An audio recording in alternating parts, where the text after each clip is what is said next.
Saya kembalikan ke Pak Ses. Terima kasih. Wassalamualaikum warahmatullahi wabarakatuh.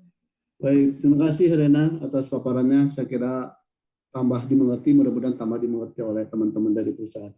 Selanjutnya yang terakhir adalah pemaparan materi konsultasi publik rancangan Kepdirjen Minerba tentang tata cara verifikasi teknis kegiatan produksi, pengangkutan, dan penjualan.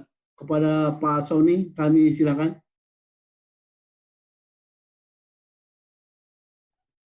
Baik, terima kasih Pak Ses. Yang kami hormati Pak Dirjen dan Bapak Ibu peserta sosialisasi dan konsultasi publik pada kesempatan siang hari ini. Ini adalah bagian yang terakhir dari acara sosialisasi dan konsultasi publik, yaitu terkait dengan rancangan keputusan Dirjen tentang tata cara verifikasi produksi, pengangkutan, dan penjualan mineral dan batu bara. Silakan dilanjutkan, Pak Bagus. Langsung saja, lanjut saja. Baik, Bapak Ibu sekalian yang kami hormati, sebelumnya Pak Bagus, tadi di dalam awal sekali pada saat Pak Dirjen itu membuka acara sosialisasi ini, Pak Dirjen mengingatkan bahwa ada banyak hal yang memang harus dilakukan perbaikan, khususnya berkaitan dengan mekanisme pengawasan untuk kegiatan produksi, kemudian pengangkutan dan penjualan. Ada beberapa hal yang tentu menjadi concern pemerintah dalam kaitannya dengan tata niaga, khususnya untuk melakukan pengangkutan dan penjualan. Salah satunya adalah ada semacam indikasi atau informasi atau laporan-laporan publik yang sampai kepada kami. Ada perusahaan-perusahaan yang melakukan kegiatan produksi, tetapi produksi yang dilakukan penjualan itu bukan berasal dari wilayah izin usaha pertambangannya. Karena itu tentu pemerintah yang memiliki kewenangan untuk melakukan pengawasan terhadap kegiatan tersebut perlu untuk melakukan beberapa perbaikan-perbaikan dalam rangka memastikan bahwa kegiatan itu sudah sesuai dengan aturan. Nah, terkait dengan itu, Bapak Ibu sekalian, kami akan melakukan beberapa perubahan di dalam kaitannya dengan tata cara verifikasi teknis untuk kegiatan pengangkutan dan penjualan yang saat ini sudah diatur di dalam Keputusan Dirjen Minerba nomor 195K tahun 2020. Dalam kesempatan ini kami akan menyampaikan beberapa pokok perubahan dalam Kepdirjen tersebut yang sebetulnya dalam kesempatan sebelumnya kami sudah sampaikan konsultasi publik ini kepada para surveyor. Ada beberapa hal yang akan berubah di dalam Kepdirjen 195. Yang pertama adalah kami akan memberikan tugas tambahan kepada surveyor untuk melakukan verifikasi teknis kegiatan produksi dengan melakukan verifikasi teknis asal barang sampai dengan ke titik produksi dan stockpile.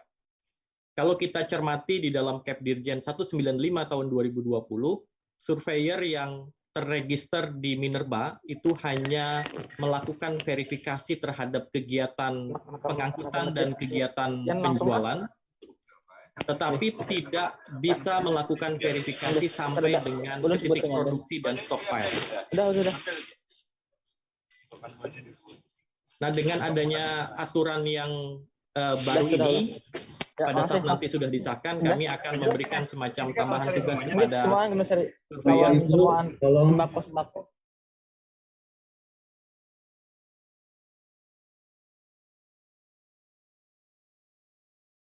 Lanjut Pak Sony. Baik, terima kasih Pak Ses. Jadi kami akan memberikan semacam tugas tambahan kepada surveyor untuk melakukan verifikasi teknis kegiatan produksi dengan melakukan verifikasi asal barang sampai dengan ke titik produksi dan stockpile. Itu yang bagian yang pertama. Kemudian yang kedua, kami akan menugaskan kepada pemegang IUP yang selama ini melakukan input data realisasi produksi harian melalui aplikasi MOMS, nantinya data yang diinput oleh pemegang IUP atau penambang ke dalam aplikasi MOMS nantinya akan diverifikasi kembali oleh surveyor berdasarkan hasil verifikasi teknis surveyor yang dilakukan di lokasi tambang dan stockpile. Nanti kami akan memberikan semacam akses kepada surveyor untuk masuk ke dalam aplikasi MPP dan nantinya tentu bisa melakukan semacam koreksi berdasarkan hasil verifikasi yang dilakukan oleh surveyor. Kemudian yang ketiga, ini juga berkaitan dengan upaya pemerintah untuk memperkuat pengawasan, khususnya dalam kegiatan produksi. Kami akan mewajibkan kepada para penambang, khususnya pemegang IUP, kemudian termasuk kontrak karya dan PKP 2B, untuk menyiapkan kamera pengawas atau citra satelit dalam rangka pengawasan produksi. Ini nanti akan kami integrasikan dengan satu sistem yang sudah kami kembangkan sehingga kegiatan pengawasan produksi itu bisa terintegrasi. Dan yang terakhir, bagian yang keempat, tentu kami juga mengharapkan agar kinerja dari surveyor itu juga bisa melakukan pengawasan dengan baik, karena itu pemerintah juga akan melakukan penunjukan surveyor saksi atau witness surveyor sesuai dengan ketentuan Kepmen 154 tahun 2020 tentang tata cara penetapan surveyor. Ini yang nanti akan kami tingkatkan lagi begitu Bapak Ibu sekalian. Lanjut Pak Bagus. Baik, ini adalah pokok-pokok perubahan di dalam Kepdirjen 195, Bapak Ibu sekalian. Yang pertama terkait dengan SOP, jika di dalam Kepdirjen yang lama ada 3 SOP, kemudian di dalam rancangan Kepdirjen ini nantinya akan kami tambahkan 1 SOP lagi yang menggambarkan bagaimana verifikasi teknis kegiatan produksi itu dilakukan dan nanti kami akan tugaskan kepada surveyor. Itu bagian yang pertama. Kemudian yang kedua terkait dengan verifikasi teknis kegiatan produksi mineral, logam, atau batu bara oleh surveyor, ini di dalam Kepdirjen 195 itu tidak ada, dan kami akan menambahkan beberapa tugas. Yang pertama adalah melakukan pemeriksaan kesesuaian hasil produksi harian terhadap persetujuan RKAB tahun berjalan, serta laporan bulanan dan triwulan. Yang kedua, menempatkan petugas surveyor di lokasi penambangan. Ini adalah hal yang baru Bapak Ibu sekalian, kalau sebelumnya sekali lagi surveyor itu hanya melakukan verifikasi teknis pada level pengangkutan dan penjualan di pelabuhan. Saat ini kami akan menugaskan surveyor untuk melakukan verifikasi atau pemeriksaan sampai ke titik produksi atau stockpile juga. Lalu yang ketiga, surveyor juga akan kami tugaskan untuk melakukan verifikasi data realisasi produksi lewat aplikasi MVP, yang saat ini sudah ada, tetapi nanti kami akan kembangkan setelah adanya Kepdirjen ini, di mana surveyor itu nanti bisa melakukan editing terhadap pencatatan atau input data realisasi produksi harian yang sudah dilakukan inputting oleh pemegang IUP di aplikasi MOMS. Lanjut Pak Bagus.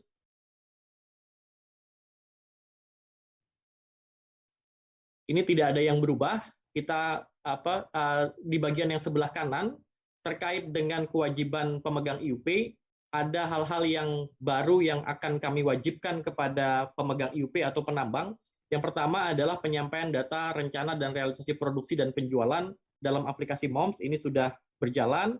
Kemudian yang kedua adalah kita akan meminta kepada para penambang untuk menempatkan kamera pengawas pada lokasi penambangan yang nantinya dapat diakses oleh surveyor dan tentunya juga oleh pemerintah.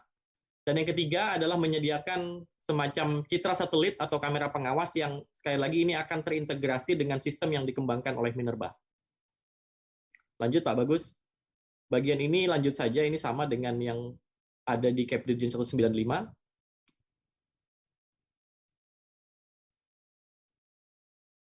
Kemudian yang kelima yaitu terkait dengan pengaturan witness surveyor, ada beberapa hal yang kita tambahkan di dalam ketentuan ini.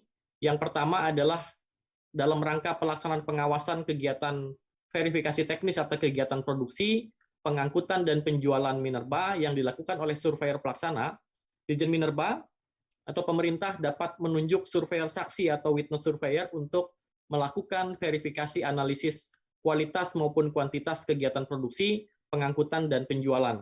Kemudian nanti surveyor saksinya akan mengacu pada Kepmen yang sudah ada, yaitu Kepmen 154 tahun 2020.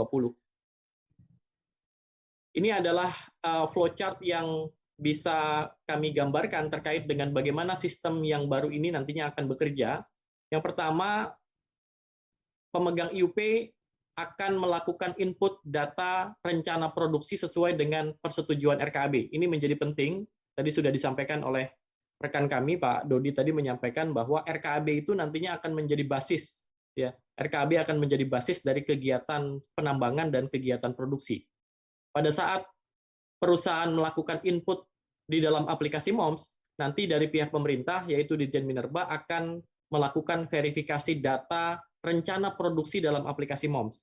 Artinya, kalau perusahaan itu belum mendapatkan persetujuan RKAB, maka tentu perusahaan itu tidak akan mendapatkan approval terkait dengan input realisasi rencana produksi yang nantinya masuk ke dalam aplikasi MOMS. Kemudian setelah itu yang ketiga, setelah melakukan kegiatan produksi, maka pemegang IUP tentunya seperti sistem yang ada sekarang melakukan input hasil pencatatan data realisasi produksi harian melalui aplikasi MOMS. Hal yang berbeda dengan Capdirjen yang lama dan nanti akan kami berlakukan dalam Capdirjen yang baru adalah bahwa surveyor yang terregister di Minerba nantinya bisa melakukan verifikasi data realisasi produksi harian melalui aplikasi MVP. Dan surveyor nantinya akan diberikan semacam akses berdasarkan hasil verifikasi yang dilakukan di lokasi tambang untuk bisa melakukan editing terhadap pencatatan yang sebelumnya sudah dilakukan oleh pemegang IUP. Dan nantinya tentu basis yang nantinya akan dikoreksi oleh surveyor itu nantinya akan menjadi dasar dalam penerbitan LHV sehingga pemegang IUP hanya bisa melakukan kegiatan pengangkutan atau penjualan sesuai dengan hasil verifikasi yang dilakukan oleh surveyor. Demikian Pak Ses secara singkat hal-hal yang nantinya akan kami atur di dalam perubahan Capdirjen 195 tahun 2020. Terima kasih Bapak Ibu sekalian. Wassalamualaikum warahmatullahi wabarakatuh. Waalaikumsalam. Terima kasih Pak Sony atas paparannya. Baik Bapak Ibu sekalian, selanjutnya kita akan